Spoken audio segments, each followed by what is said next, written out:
Hello students, welcome to Vyas IS. I welcome you all to the demo lecture of our session. Okay? So basically ये हमारा एक तरह से demo lecture होगा जिसमें मैं आपको सारी चीजों के बारे में नॉलेज दूंगी कि हम इस क्रैश कोर्स में कैसे आगे बढ़ रहे हैं. ठीक है?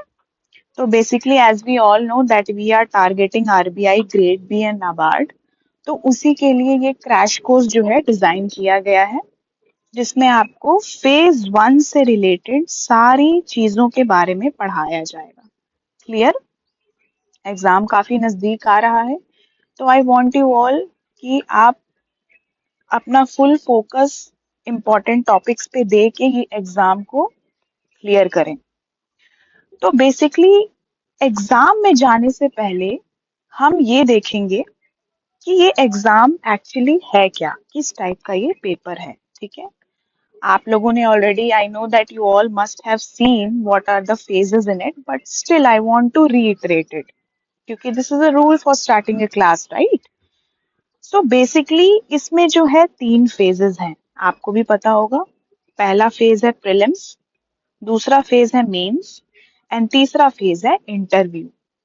तो अभी हम जो है प्रीलिम्स फेज में फोकस करेंगे. ठीक है? उसके बाद the उसके बाद the students who are able to clear the prelims phase will be having their mains classes and all. ठीक है? अब चलिए देखते हैं कि बेसिकली फेज वन में क्या है which you are going to give the exam very soon. We all know that this is objective in nature. ठीक है? 4 sections में divided है guys ये फेज वन. 4 sections में और सब ऑब्जेक्टिव है, सब्जेक्टिव नहीं है. ठीक है? 200 क्वेश्चंस हैं उसमें 200 मार्क्स के, मतलब कि 1 क्वेश्चन जो है आपका 1 मार्क का है. और आप यहाँ पे ध्यान दीजिए, the most important thing is here कि नेगेटिव मार्किंग कितनी है. Negative marking is 1/4. ठीक है? मतलब कि -0.025 आपके मार्क्स कट जाएंगे अगर आप एक रॉन्ग आंसर देंगे तो. ठीक है? तो मैक्सिमम मार्क्स 200 है और 2 आवर्स का टाइम आपको अलॉट किया जाएगा to give this phase one paper. ठीक है? अब देखिए कि जो मैंने फेज वन में 4 सेक्शंस, यहाँ पे जो मैंने आपको बताया कि ये 4 सेक्शंस में डिवाइडेड है, ये 4 सेक्शंस ये हैं. पहला है English language, second one is numerical ability, third is reasoning ability and fourth is general awareness. ठीक है? क्वेश्चंस देखिए, 30, 30, 60 एंड 80. मतलब कि ये थोड़े से कम क्वेश्चंस हैं, लेकिन आप देख सकते हैं रीजनिंग में 60 क्वेश्चंस हैं, जनरल अवेयरनेस में 80 क्वेश्चंस हैं. और मैंने बताया एक क्वेश्चन के 1 मार्क, तो कॉरेस्पॉन्डिंगली आपके मार्क्स भी सामने हैं. टोटल हो गया आपका 200 मार्क्स. टाइम देखिए आप, 25 मिनट्स, 25 मिनट्स, 45 मिनट्स, 25 मिनट्स. ठीक है? आप देख सकते हैं कि यहाँ पे 80 क्वेश्चंस करने के लिए भी आपको बस 25 मिनट का समय मिल रहा है. तो अकॉर्डिंगली आपको अपनी स्पीड बढ़ानी पड़ेगी, आपको अपना फोकस, आपको अपना प्रैक्टिस बढ़ाना पड़ेगा. And for that Vyas IAS is always with you. You can take this course and you will surely have huge benefit out of it. ठीक है? अब चलते हैं, हम थोड़ा सा इसको और इलैबोरेट करते हैं. हम टारगेट करेंगे सबसे पहले न्यूमेरिकल एबिलिटी पे. ठीक है? हम क्यों टारगेट इस पे करेंगे? क्योंकि हम इसको जो है जैसे ही कंप्लीट करेंगे उससे हमको रीजनिंग में हेल्प हो जाएगी. ठीक है? तो ये जो है simultaneously we can work on it. So let us try to expand this numerical ability. देखिए, आप देख सकते हैं कि इसमें क्या क्या आपके टॉपिक्स हैं. लॉजिकल, आप देखिए रीजनिंग में आपका आता है ये सारे टॉपिक्स. ठीक है? क्वांटिटेटिव में आता है ये सारे टॉपिक्स.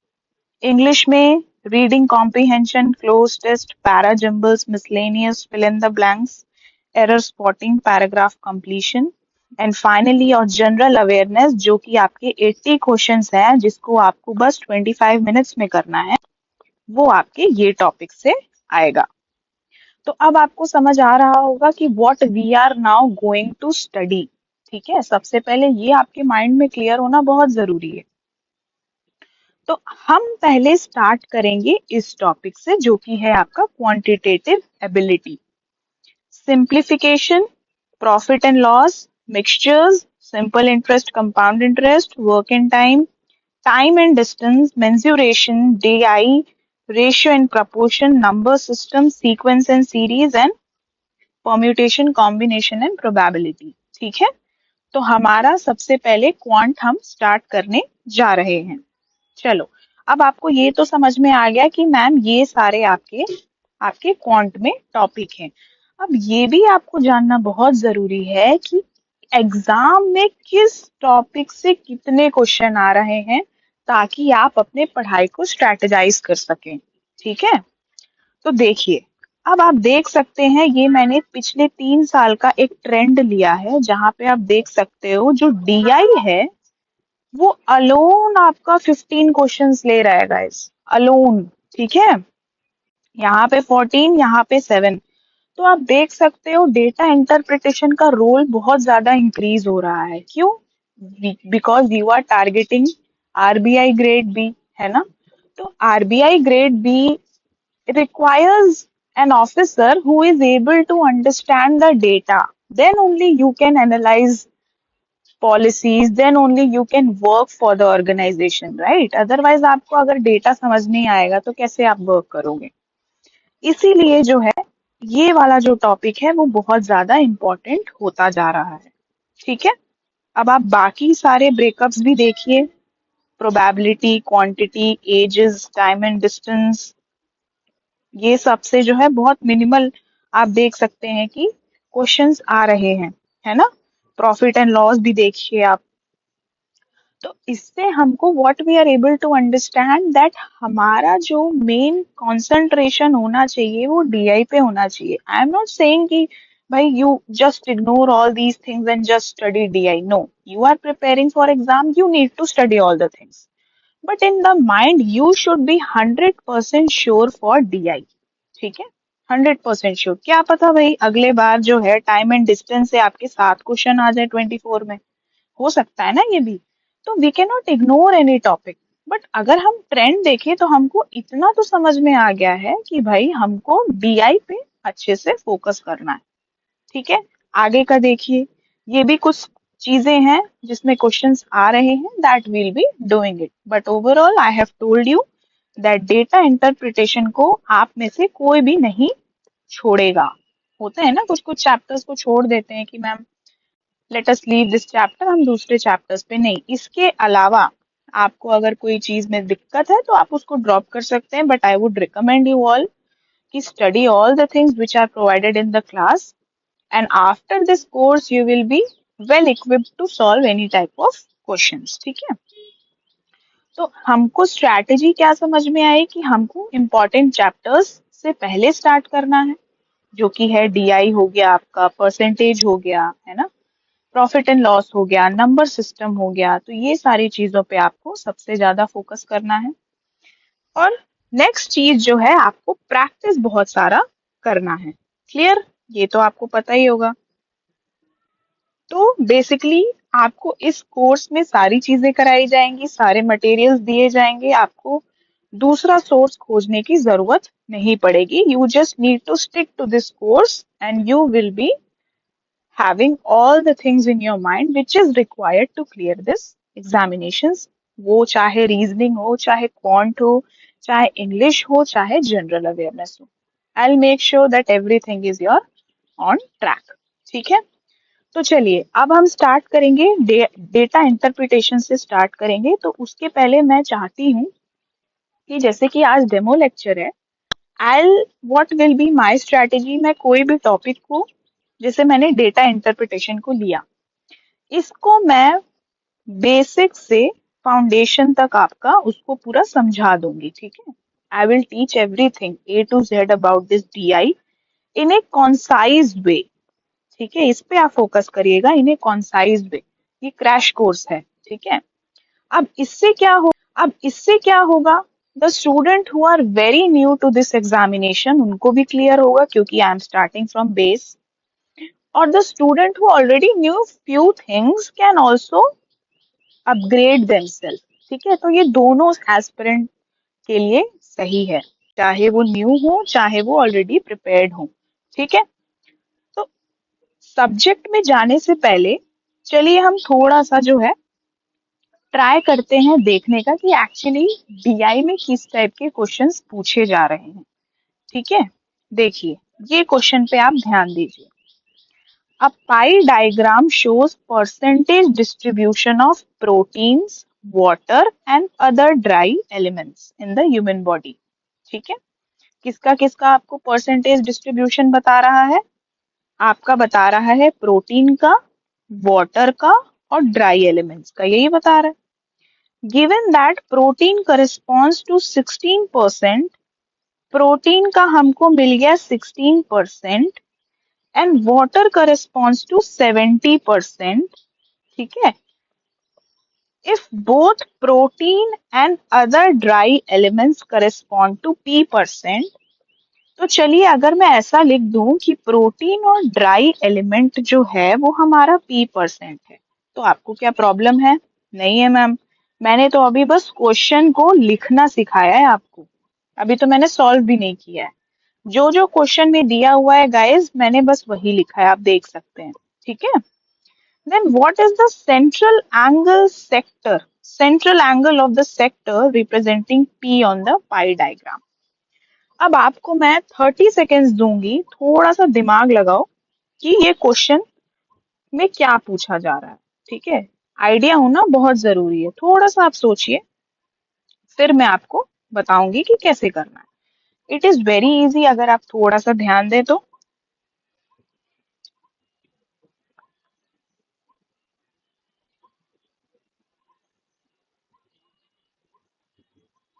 ठीक है, समझ में आया? देखो, अब मैं चलती हूँ आपके फ्रेश पेज पे जहां पे मैं आपको सॉल्यूशन बताऊंगी। देखिए गाइस, सबसे पहले मैंने आपको बताया कि भाई आप लिखना शुरू कर दो कि आपको क्वेश्चन में क्या बोला गया है। क्वेश्चन में मेरे को बताया गया है कि भाई प्रोटीन, क्या बोला गया है? प्रोटीन का मात्रा कितनी है? 16% है। वाटर कितना है? वाटर है आपका 70%, यही बोला गया है। ठीक है, और दूसरी चीज बोली गई है if both protein and other dry elements, मतलब कि यहाँ पे एक और चीज है, प्रोटीन और ड्राई एलिमेंट्स, ये आपका p% है। ठीक है, ये आपको समझ में आ गया।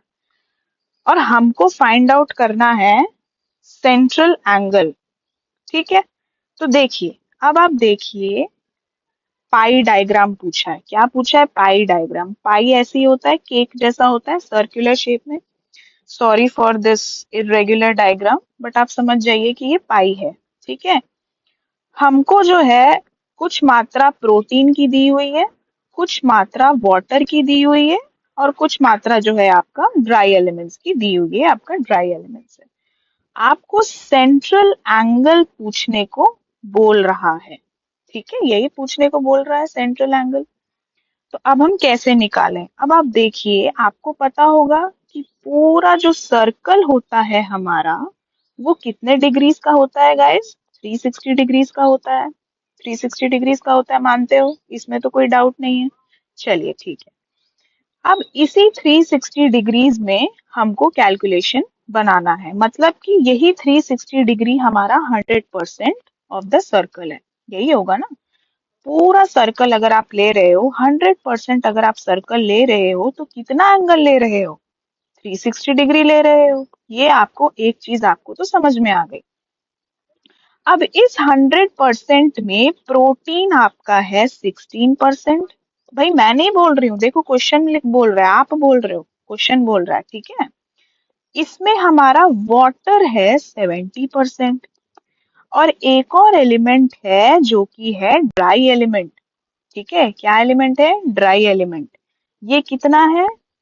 यही तो हमको फाइंड आउट करना है क्योंकि ये क्वेश्चन में नहीं है। तो हमको समझ में आ गया कि जो ड्राई एलिमेंट है वो होगा 100। अगर मैं 100 में से इन दोनों वैल्यूज को माइनस कर दूं, 16 और 70 को प्लस करके माइनस कर दूं, तो क्या ड्राई एलिमेंट आएगा? क्योंकि भाई इसी 100 में तो ड्राई एलिमेंट छुपा हुआ है। इस 100 में 16 और 70 तो हमारा प्रोटीन और वाटर हो गया, है ना। इस 100 में हमारा 86, जो 86% है वो हमारा क्या हो गया? प्रोटीन और वाटर। बचा हुआ क्या? अब जो बचा हुआ होगा वही तो हमारा ड्राई एलिमेंट होगा। तो ड्राई एलिमेंट की वैल्यू आ गई 14%। ठीक है, ड्राई एलिमेंट की वैल्यू क्या आ गई? 14%। अब इस इक्वेशन में देखिए, इसमें बोल रहा है प्रोटीन और ड्राई एलिमेंट। प्रोटीन की वैल्यू क्या है भाई? 16 है। ड्राई एलिमेंट की वैल्यू क्या है भाई? 14 है। दोनों मिला के होता है 30%, जो कि यही 30% आपका पी परसेंट है। ठीक है, यही 30% पी परसेंट है। अब इसी 30% का एंगल आपको बताना है। तो भाई एंगल बता दो। 30% परसेंट हटाओगे तो 100 नीचे।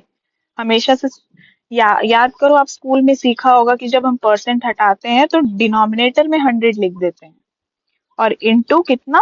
360 का। मतलब कि ये मैंने क्या लिखा कि 30% ऑफ 360 डिग्री, वही तो एंगल होगा।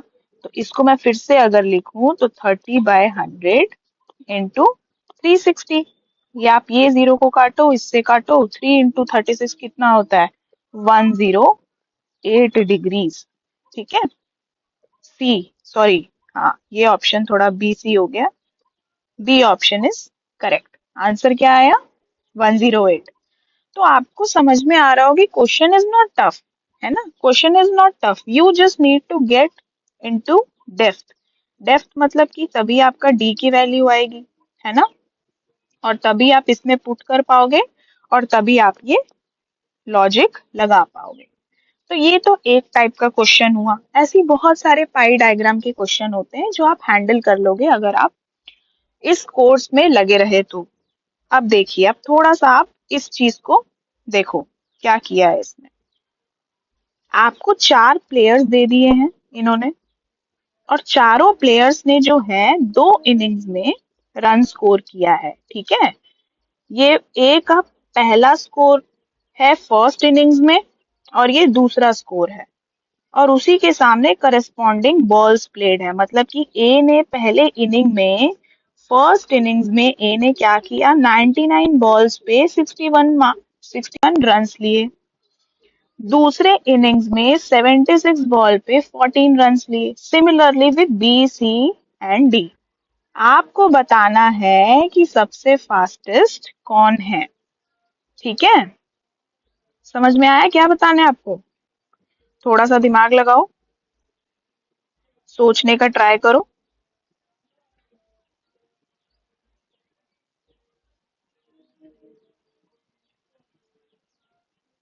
देखो, फास्टेस्ट रन स्कोरर, सबसे पहले आप लॉजिक समझो कि who will be the fastest run scorer.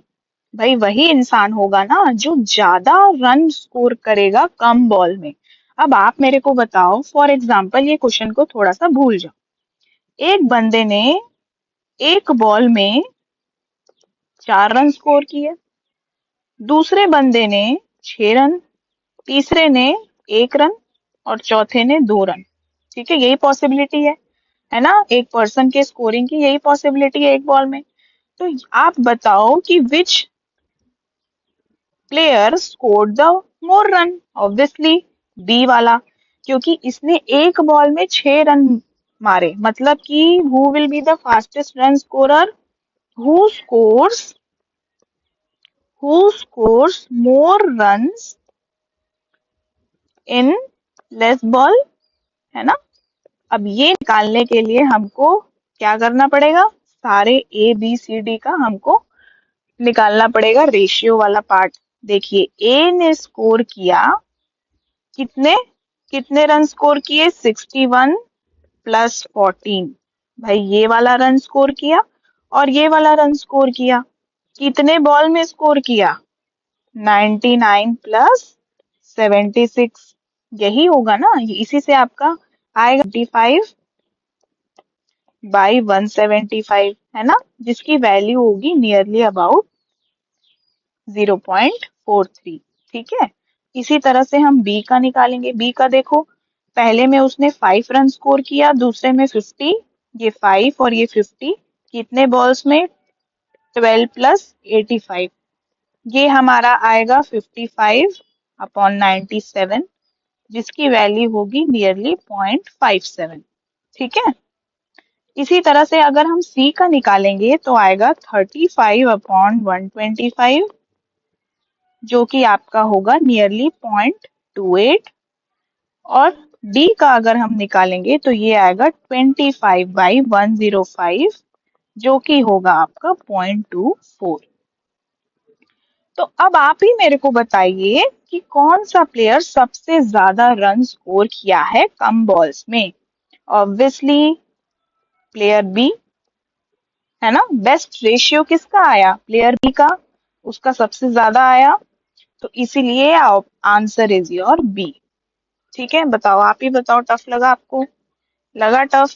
थोड़ा सा बस कॉन्सेप्ट जानना था, उसके बाद तो आप खुद ही हैंडल कर लोगे। ठीक है, तो अब आपको समझ में आ गया होगा कि बेसिकली हम कैसे आगे बढ़ेंगे। ये तो मैंने आपको डीआई के कोई क्वेश्चंस दिखाए। नेक्स्ट में हम डीआई का पूरा सबसे पहले एक क्लास देंगे, उसको बेसिक से थोड़ा सा हाई लेवल पे लेके जाएंगे। हाई लेवल पे लेके जाने के बाद फिर मैं आपको क्वेश्चंस शूट करना स्टार्ट कर दूंगी। ठीक है, हम क्लास में सॉल्व करेंगे। I will give you some time to solve, 30 minute, 30 seconds और 40 सेकेंड्स आप सॉल्व करेंगे, और फिर हम उसके सॉल्यूशन को डिस्कस करेंगे। तो इस हिसाब से हमारी क्लास आगे बढ़ेगी। डीआई कंप्लीट होगा, उसके बाद हम नेक्स्ट पे जाएंगे, और फिर हम बाकी चीजों को भी करते रहेंगे, चाहे वो आपका रीजनिंग हो, जनरल अवेयरनेस हो, या इंग्लिश हो। क्लियर? तो मैं आपको वापस लेके जाना चाहूंगी हमारे कोर्स में। देखिए, ये हमारा कोर्स है, this will be your course. आप इसको ज्वाइन करिए। वील मेक श्योर, हमारी रिस्पॉन्सिबिलिटी रहेगी आपको पूरा A to Z तक उसको कवर कराने की। Don't worry about the phase 1 part, and after this course we'll make sure that you are having all the things, all the weapons in your hand which is required to clear this examinations. ठीक है, so this was your demo lecture and we are going to start with your data interpretation chapter, और हम उसको पूरा A to Z complete करेंगे as per the needs of our examinations. I hope you all will be connected with me and we'll see in the next lecture. Thank you so much.